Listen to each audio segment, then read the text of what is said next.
getting ready to get your questions answered because we are here for you as part of the fan experience. So without further ado, let me welcome to the stage right now, Miss Hayley Atwell. Bring it down!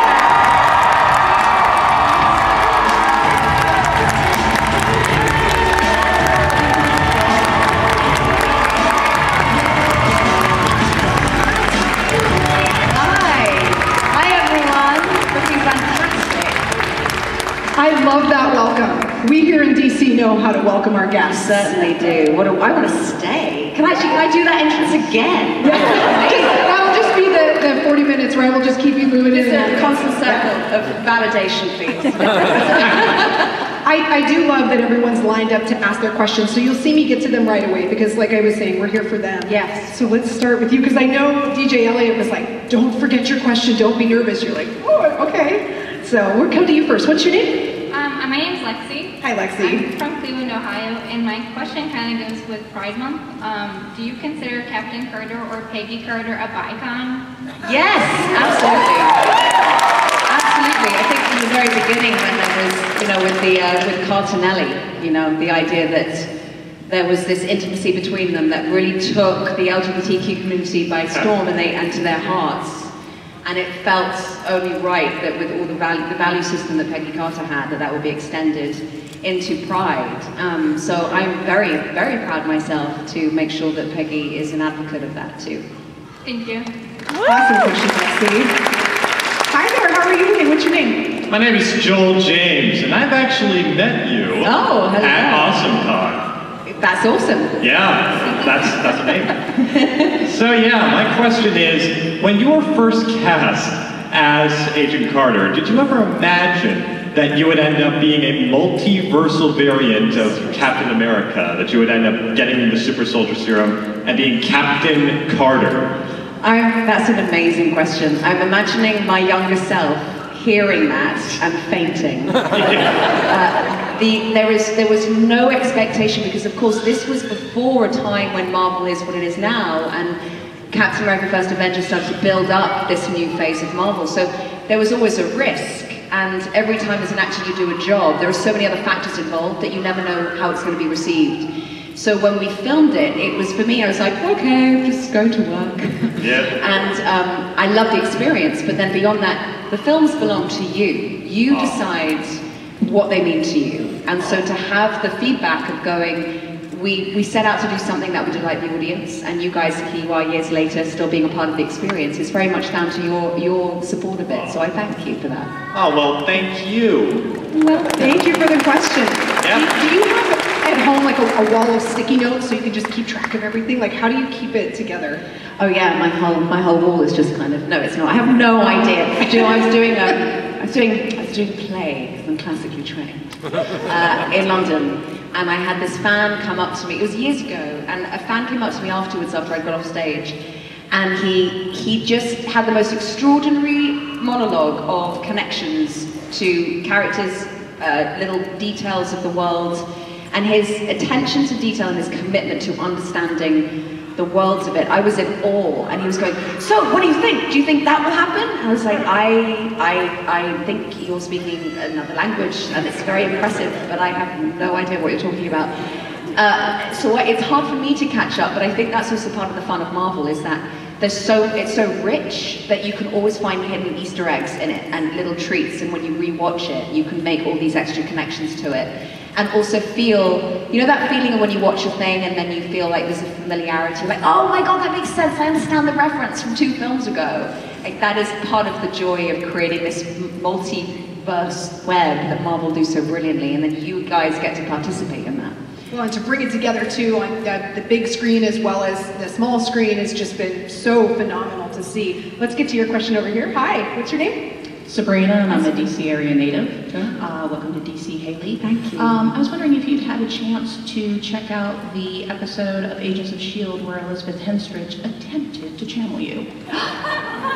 Did she? How did she do? Because she's another Brit, isn't she? Yeah, fantastic. I bet she did a great She's job. another Brit, and it was rather funny because So Sousa was in the episode, and he actually said, "That's the fakest British accent I've ever heard," which is funny since both the character and the actress are quite British. I remember Enver calling me up and saying, do you mind that I'm an Agents of S.H.I.E.L.D.? He was felt that like he was betraying me somehow. And I was like, just don't have as much fun there as you did with Agent Carter. Just remember where your loyalty lies. But he loved it, and I'm yet to see it. I think maybe the fact I haven't seen it also suggests I'm kind of nervous that she does a better impression of me than I can do of me. And then it will blow my mind. Well, she didn't exactly try to mimic you, but it was rather funny watching this character who knew the real Peggy Carter go, yeah, that ain't her. Thank you. Hi, question to you over here. Hi Hayley, I'm Laura from Washington, D.C. Hi, you look amazing. Thank you. My question is, what would your dream premise for Agent Carter Season 3 be, assuming that Endgame is canon? Assuming Endgame is canon, okay.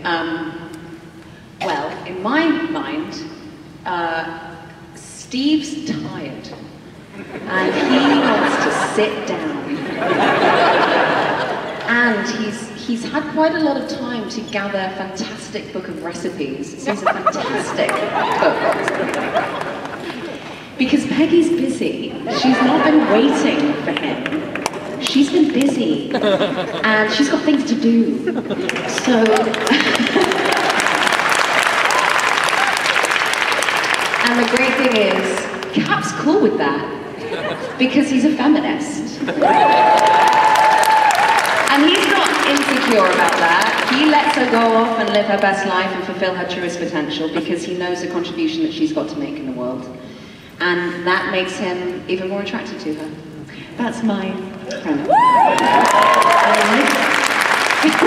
Thank you. Hi, how are you? Hello. Hi. My name is Josh. I'm from Charlottesville. Hi. And I just wanted to say, my aunt and uncle and I really enjoyed Agent Carter. That was like the first show we kind of ever really bonded over. But they did not know you had been in Captain America, so I had to loan them. But it was great, and they really enjoyed it. Yeah. Oh, good. Yeah, Thank and also, you. I was really glad. Okay, everybody here's seen Multiverse of Madness, right? Well, put your ears for like to be delicate with the spoilers. We've got some Okay. people covering their ears here. Okay. Okay. When you were fighting Wanda, I was so glad when you La said... la la la la la. Okay, no, sorry. Yeah. Everyone just close your ears for the next 30 seconds. Yeah. I was so glad when you said, I could do this all day. I was like,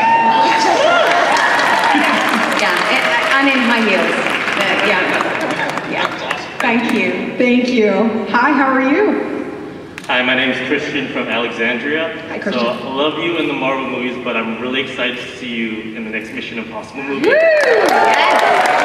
Is there anything you can tease about stunts you did, maybe your character name, anything you can give us? It blows my mind. Every day on set going, what am I doing today? What am I jumping off of? So I trained for 5 months full time.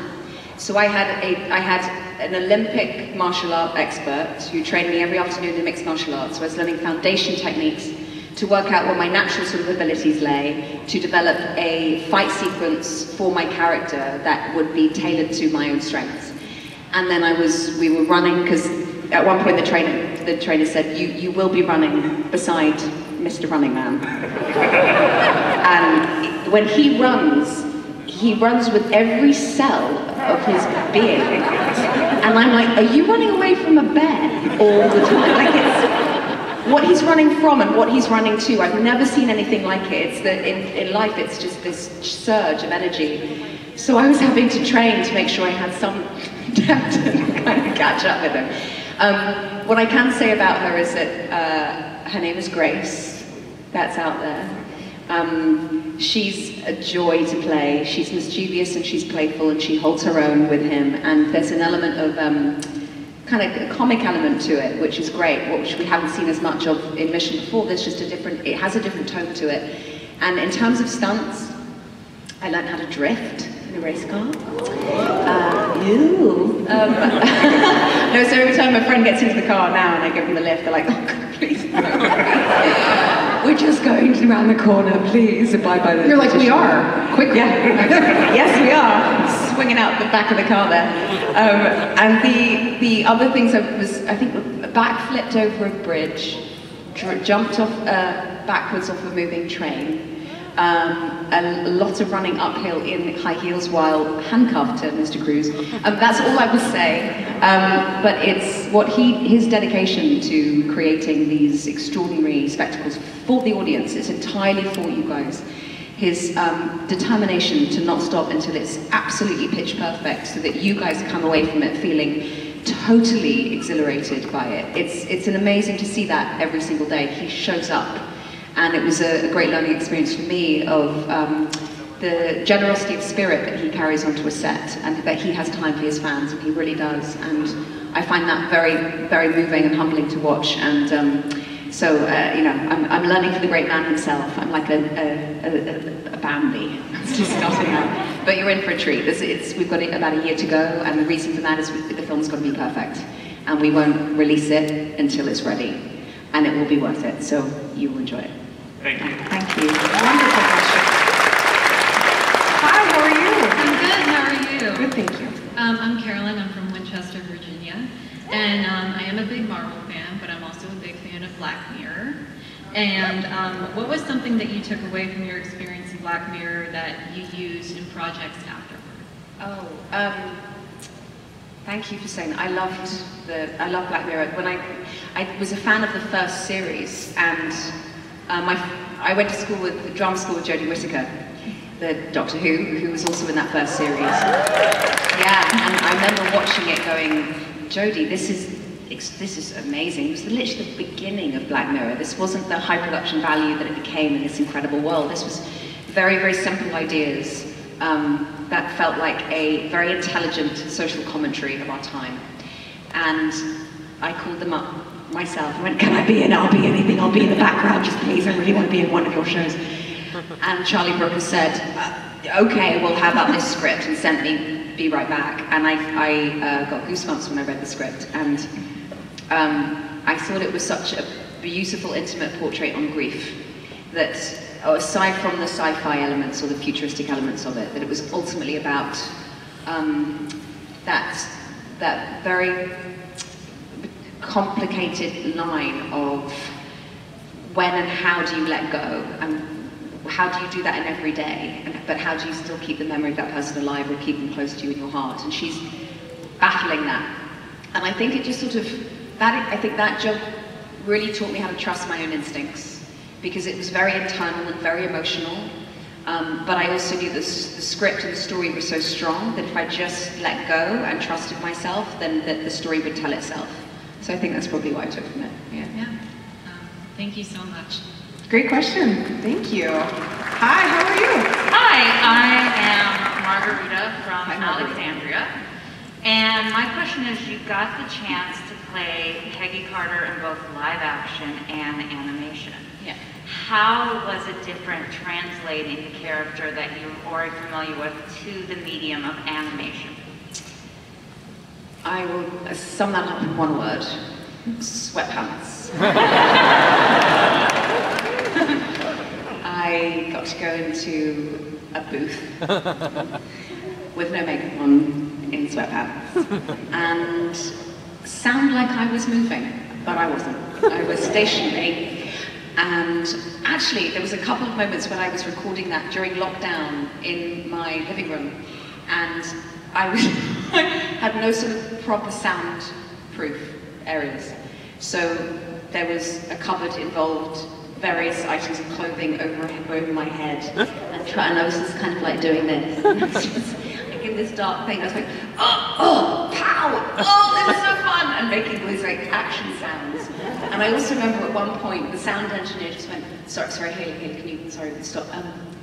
Is that a dog snoring? I said, oh, yeah. I said, the thing is though, if they're not in the room with me, they'll scratch on the door because they want to come in. But if they are in the room with me, they're going to be snoring. So I said, you choose. What is it? Lesser of two evils. So that was sort of my takeaway experience. It was very guerrilla style, I feel, recording that. And the making of it was much funnier than, than it needed to be and should have been. But we finally got there eventually, and it was just so fun. It's really, and also I wasn't watching the animation, so I had to trust that they would be able to match what I was doing to the physicality of what they'd already created, what they were going on to create. So that was like a real trust of knowing that the artists knew what they were doing, you know. So it was wild, you know. Like, it's surreal. Being an actor is weird. Thank you, Margarita, for the question. What type of dogs? French bulldogs. They really smart. Oh, you're hearing that through the doors. Oh yeah, Iris and Wolfie, their names are, and I can hear Iris downstairs, with 2 flights of stairs in the kitchen, snoring. It's like almost the house breathes with her. That's quite a lot. Hi, how are you? What's your name? Hi, my name's Ian. I'm from Arlington. So I wanted to ask about your podcast, True Spies. Oh, yeah. Available now on Stitcher. My agent, ladies and gentlemen. So is there a story from the podcast that you would, in a perfect world, would like to see adapted into a feature film or a series on Disney Plus or anything like that? Oh, would you want to be involved as a director, performer, producer? That's a great question. I think there was so many of them, but there's one thing though that I was reading a book at the time, so I suddenly got into the sort of spies, that world a little bit more, true stories. And there was one that they haven't done, which is the story of Amaryllis Fox, who was a former spy. She's around now, she's retired, and she had the most extraordinary life, and she talks about living a double life, having to pretend she was married to someone, knowing that, but she describes things about how to kind of remove any trace that she's been there, or how to check the cameras in hotel rooms. I mean, I was getting sort of excited and slightly paranoid, so I'd go into like a hotel room and I'd like, check behind the mirrors, check behind the toilet, and just thinking I was kind of a spy for them. And she also talked about what she felt when she was pregnant, and she was also, she was working with the Taliban, and she was working diplomatically in peace talks with the Taliban, and she's a very beautiful white woman, pregnant, and thinking about in an environment like that, the kind of resolve and the kind of diplomacy and the kind of respect she had to have and learn about other people's language and their ways in order to create some sort of progressive, positive movement that saved people's lives, while she was also very aware of the danger that she was in and she was pregnant. Is, for me, just a remarkable example of the strength that it takes sometimes to be a woman in the world, and also the needs of, you know, looking after your own child. Anyway, long story short, I think that would make a great film. I think actually though, Brie Larson might already be playing her, which is another Marvel lady, so that's all fine.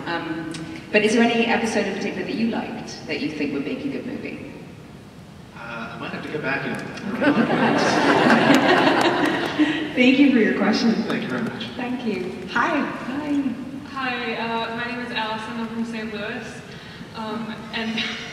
Yeah, I met you when you were there like a while ago. It was a long time ago.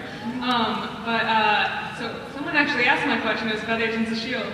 So I was wondering, in your lip sync battle with Agents of S.H.I.E.L.D., if that were still, you know, continuing, what song that's come out since then would you wanna lip sync to battle them now? Oh, that's a really good question. I'm really not staying with modern music. It doesn't have to be a newer one, just maybe one that you didn't use. I think probably like, because Tom Cruise film soundtracks are so brilliant and epic and funny, I think we would do like a Tom Cruise kind of homage that would involve, and also because so many of his films are so exciting and intense and adrenalized, it would mean we have to really up our game. We'd have to be jumping off buildings and, you know, heavily disguised and sort of, I think in order for lip sync battle to work, we would have to go that much further. We'd have to start really putting our life on the line. So it's just as well we've all moved on, kind of. You're welcome. Hi, come on up. Hi. Hi, my name is Dan. I'm from Leesburg, Virginia, and my question is, when you were filming Captain America, the First Avenger, is there a particular scene or even offset moment that really is special to you, that really made you feel like, wow, I'm now part of the Marvel Universe? Oh, that's such a great question. It makes me feel nostalgic for that time because it was such a magical time. There's a couple. One of is the man boob grab.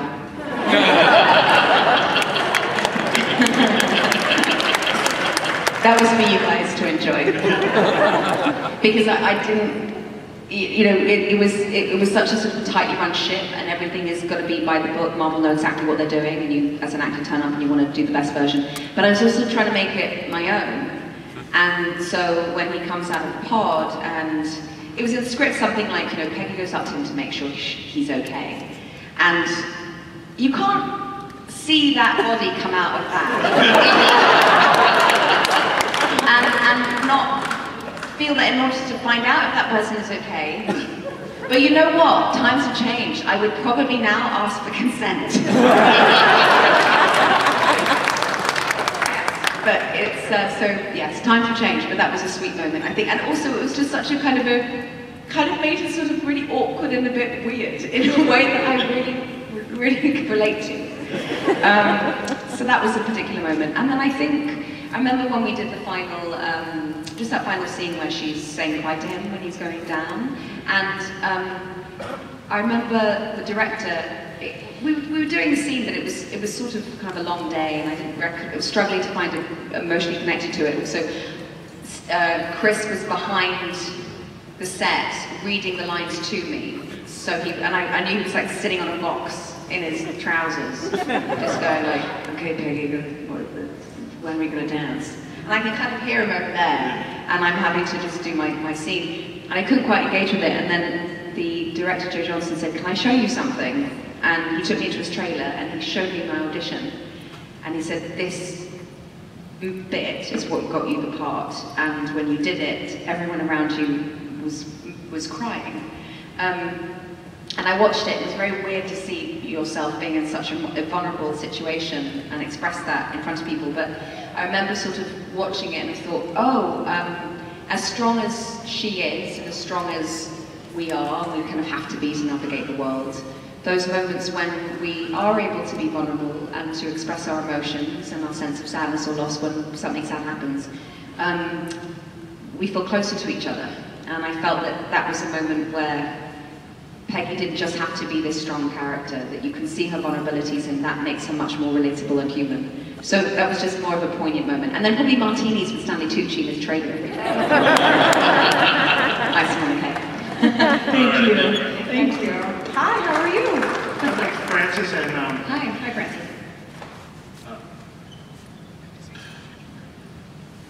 We've seen you in like Endgame and the Multiverse of Madness. What is the chance of you actually coming back in the next phase of Marvel? Was Agent Carter or Captain Carter or? Do you guys want it to come back?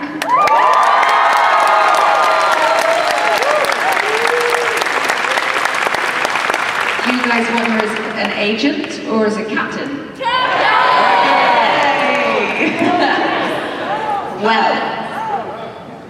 Well, I have no news for you.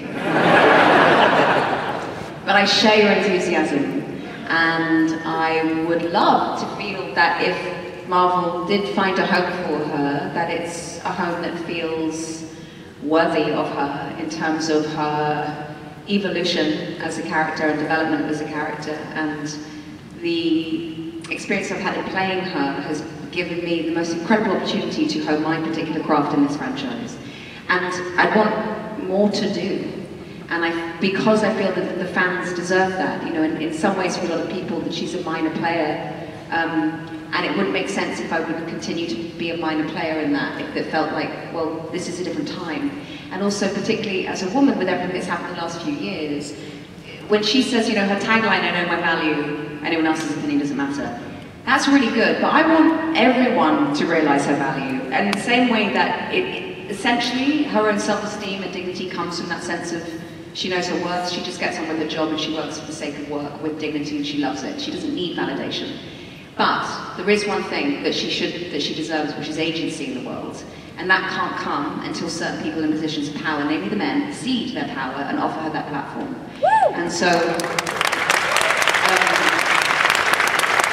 I'd like her to have that opportunity, because then I feel like I have something much more interesting to offer you guys. Thank you. Hi, how are you? I'm Rob from DC. Nice to meet you. I heard you were named after Hayley Mills, and I was wondering whether you ever met Hayley Mills and whether you've ever met any young girls who are named after you. Oh, that's a great question.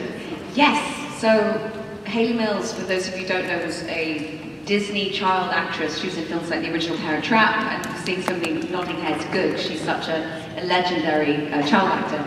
And I was brought up on Whistle Down the Wind and Tiger Bay and Summer Magic, and my mum only ever had one name in mind. Thank goodness I was a girl. I mean, if I was a boy, she probably would call me Hayley anyway.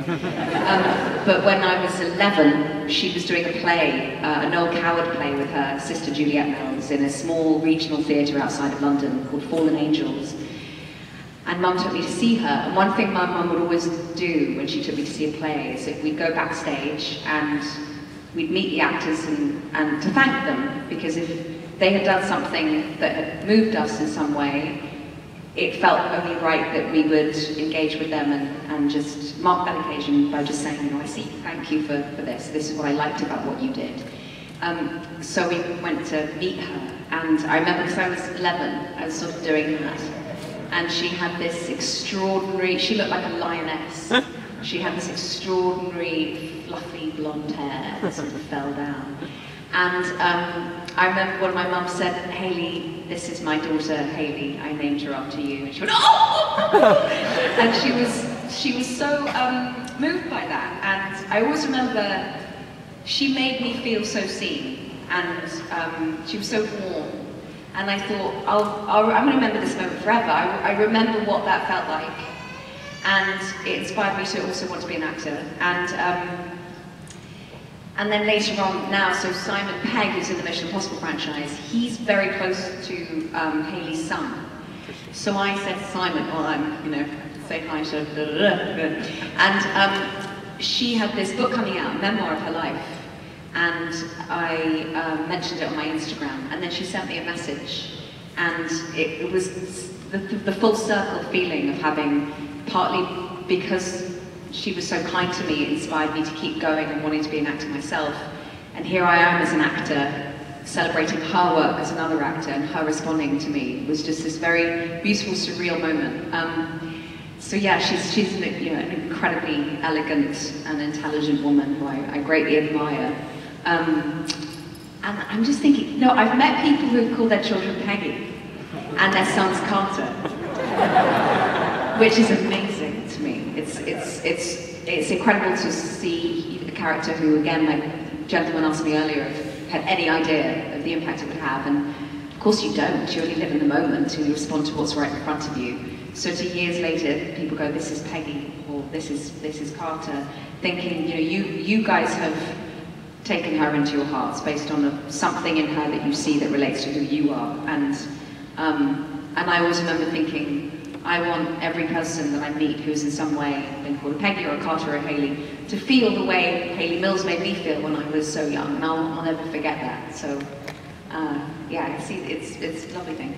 Great, thank you. Thank you. It occurs to me that this is our backstage. This is our opportunity to thank you for something that you brought to the screen that we have felt or experienced. So it's interesting to me to see this all come full circle, right? We're here.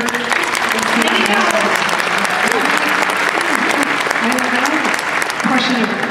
Hi. Hello, I'm Greg. Thank you so much for coming to our convention, Miss Atwell. I had an entirely different question, but then someone earlier mentioned Doctor Who, and it sounded like you were familiar with it, so I wanted to instead ask, who is your favorite regeneration of the Doctor? Oh my goodness, sorry, don't watch it. I don't think I've seen an episode in quite a while, just because I'm a bit rubbish, and I know it's brilliant, and I love the new casting. I'm such a huge fan of the actor from Sex Education. Brilliant, it's about time. His name is Shooty, correct? Yes, yes. I have to say, I will watch it now because of him. I'm really excited, and I think it's right. It's the perfect in terms of his levity, his sensitivity, how much he lights up the screen in Sex Education. I think it's brilliant casting. Thank you so much. Thanks. Hi, how are you? Hi, my name is Morgan. I'm from Annapolis. Hi. I do just want to add real quick, another role of yours I love that I just recently watched is Evelyn, My Wife, from Christopher Robin. It's the cutest film. But my question is about your experience with the Marvel franchise. It's just been such a long journey and so many different iterations, and I love that you've been willing to share that with us. And so I'm just curious, throughout this journey, what is the most valuable lesson you learned and what you've really taken with you throughout your time?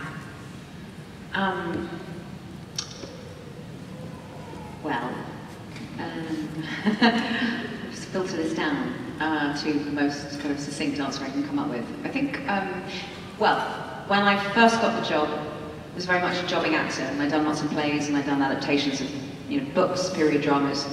And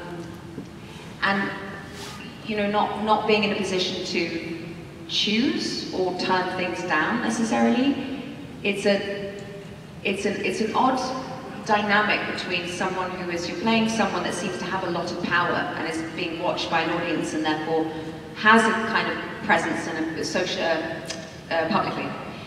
But from the inside, you're sort of an actor, just kind of hoping you get the next job. And it's a weird paradox, that feeling. And I think, it's very unusual to have been involved in something. Most actors, a lot of actors will do one particular project, move on to something else. It's very, I don't know in what other world, apart from a franchise, you go back and revisit the same character. So that's a very unique experience.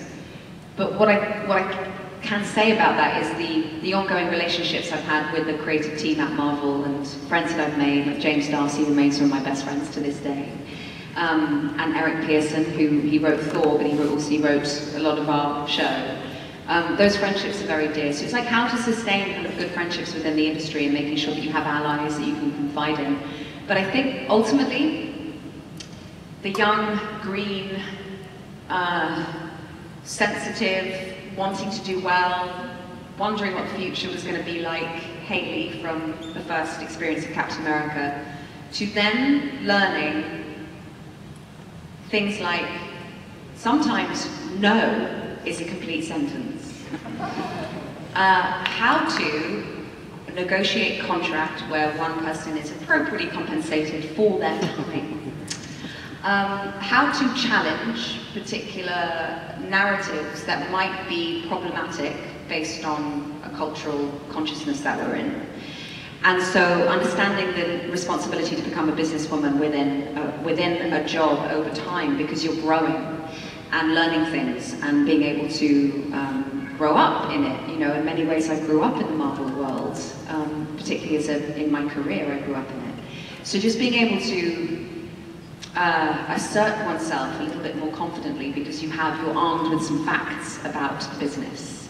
And what I will say is the support and the kindness I've had from these core people at Marvel, who I think are just such wonderful people, who have really championed that voice. I never felt like I was, I wasn't allowed to speak up. And even if I felt I was allowed to speak up, I was going to speak up anyway, because I know my value. But I think it's that really.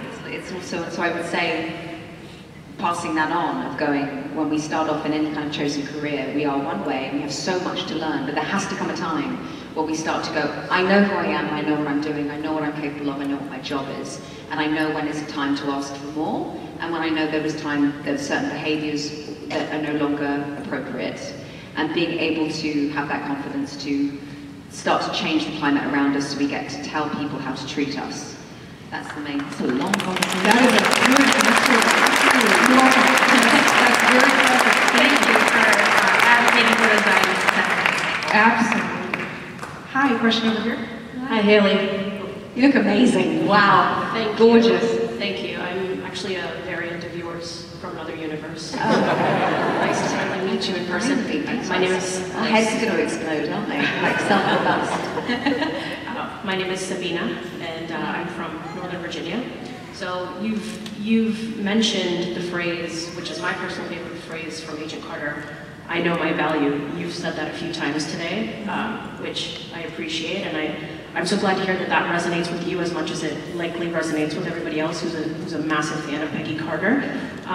My question is, do you think that that is her most powerful moment that you have played in all versions of Peggy? You've played her in multiple different roles, different ages, different timelines, phases of her life. That phrase, is that what really resonates with you as a person? Do you feel like that's her strongest moment? And I know you were mentioning her vulnerability earlier, which I appreciate as well, but what do you think is really her most strongest resonant moment that gives her that agency and paves the way for her future in the universe?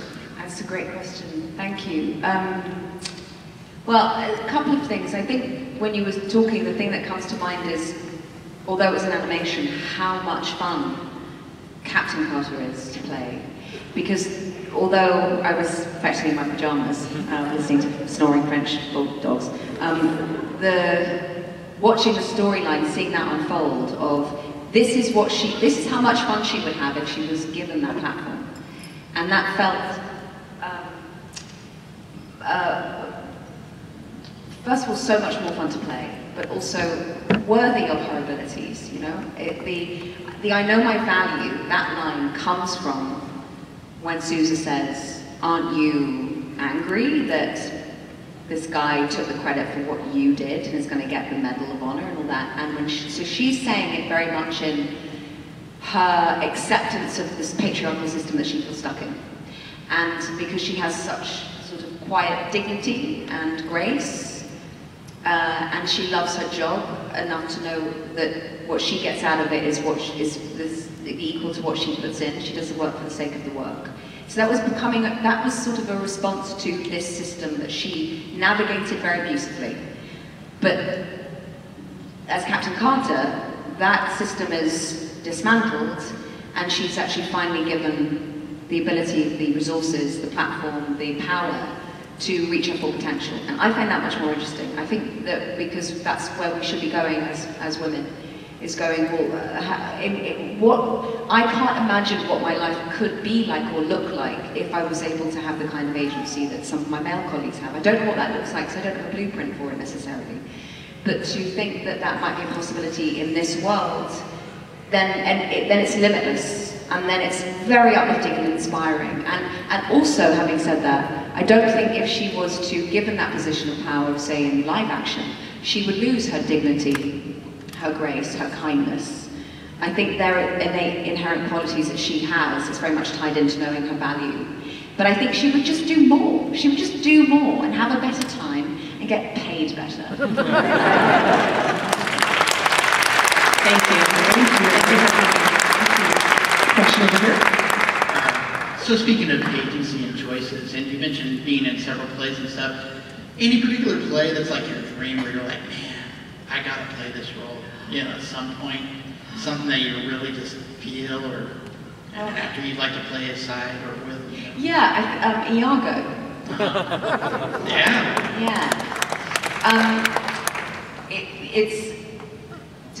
Iago's such a, I like, on stage, I like playing morally ambiguous people / sociopaths. A lot of actors say that. It's more fun to dig into that character. Yeah, it's because it's so sort of alien to what I know that it's fascinating to be in the mind of someone who lacks such empathy that can do sort of things, but also have their own understanding of, or their own reasons for it. And we need those sort of villains. I think they keep the conversations about our social responsibility and the way they engage with each other in everyday life.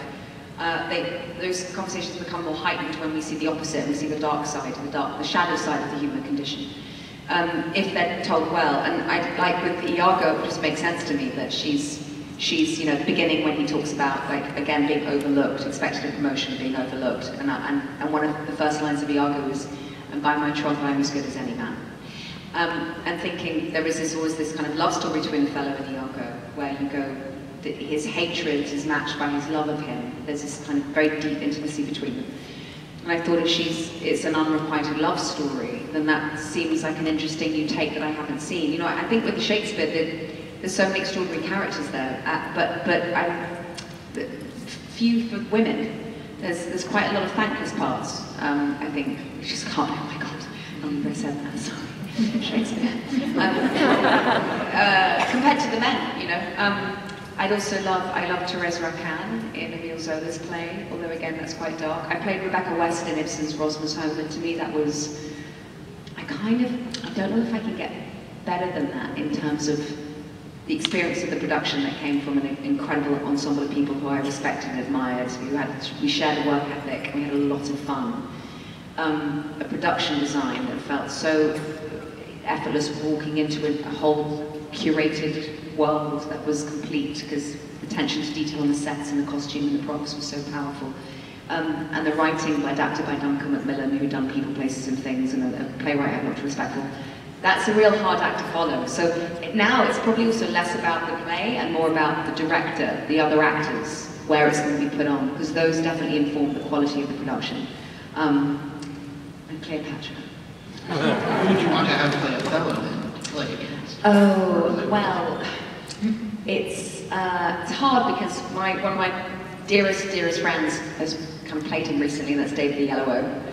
So if he wanted to do that part again, then he already knows the lines, so it'll be less work for him. Yeah. Thank you. We have time for one more question. Oh, okay, no pressure. No pressure. Hi, my name is Puli. I'm originally from Hawaii.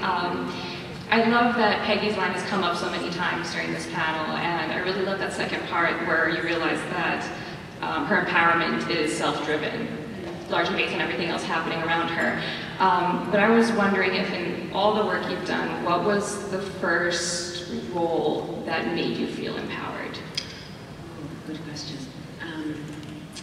I think there were, you know, in every job there are moments based on probably finding something that worked, or having a rapport with a director or an actor that would have, or the sense of going, I think I can do this.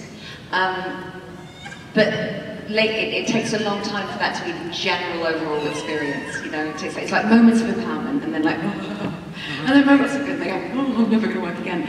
And then moments of, I just hold on to this feels amazing, how do I maintain this? And then just go back home again. And so it takes a long time for that feeling to be the new normal. You know, like anything, that takes conscious practice of it. For me to feel having a healthy level of self-esteem, I have to do esteemable acts. I have to do actions that give me back a sense of esteem. And so when I started to work on regardless of the outcome, what is my work ethic? And how do I develop that so it becomes consistent?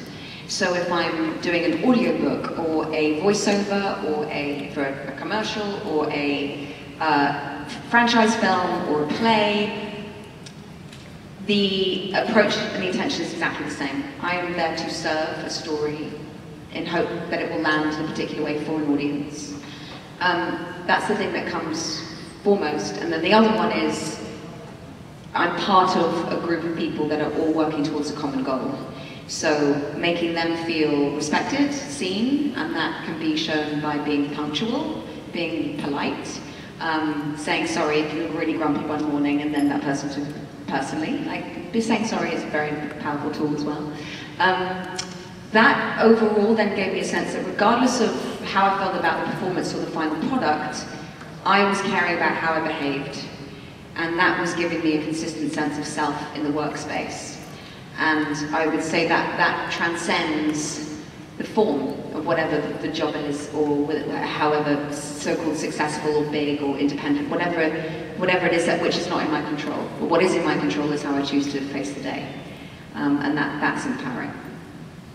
Thank you so much. I would like to take this opportunity to remember this panel.